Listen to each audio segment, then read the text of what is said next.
All right, my great friend Linda McMahon writes in the Daily Caller, the federal government is deciding who can and can't start a small business.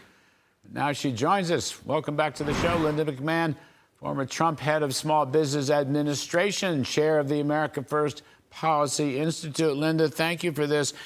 The federal government can decide who and who can't. This is about franchising, right? If I understand this whole issue, you put a stop to it and Trump put a stop to it. Now, like a bad penny, it's turning up again. Is that right?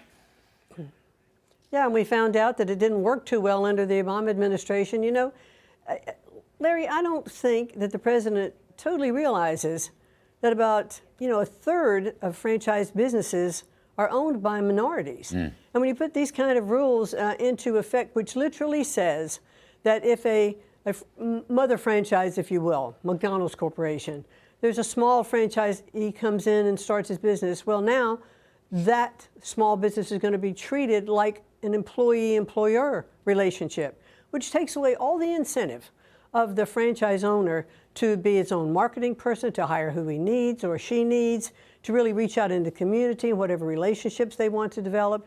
And so what we found is it just takes the air out of the balloon of franchise owners who really want to go out, be part of the community. And the people who get affected the most by this are women and minorities. Thank goodness this very broad rule was stopped on this past Friday. It was supposed to go into effect today.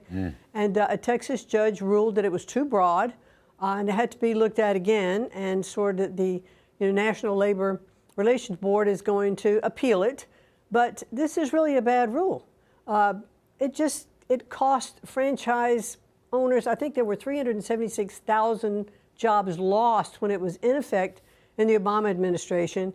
And it's just a crazy rule. And we lost about $33 billion per year from these franchises under the Obama administration. It's just crazy. Didn't the Obamas, also, as I understand it, they wanted to slap a DEI, diversity, equity, inclusion requirement on small businesses in order to do business with the SBA and others. But some judge knocked that down, said that you can't, that's unconstitutional. I think that's also the case.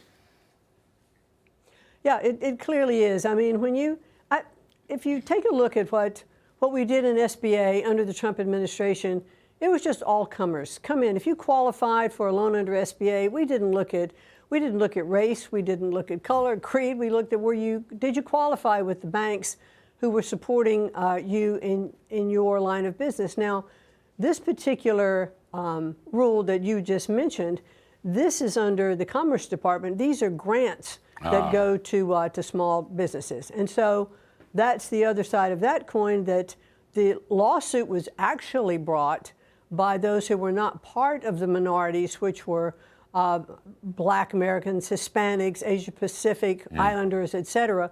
They were white people who came and said, this is discriminatory against us not to be able to get any of these grants. And the judge actually, ruled in their favor. So that was a good thing. So I think that we're going to see a lot more of these kind of actions. It's all about the Biden administration wanting more control. All right. Last one, Linda. Go ahead. I'm sorry, just have a moment. Part of the issue with franchise, I recall, if the headquarters is unionized, if the headquarters votes to unionize, all the franchisees have to be union. They don't get to hold their own elections. Is that part of the issue, too? I'm not sure if that's part of this particular issue, Larry, but clearly that is one of the issues that has come up. And it just makes all of these franchise owners now employees under the big umbrella. And what they have said is they get actually less support from the big corporate franchisor than they did before. All right. We'll leave it there. Linda McMahon, thank you very much. Appreciate it. Good op-ed piece. Good warning to everybody. Thank you, Larry.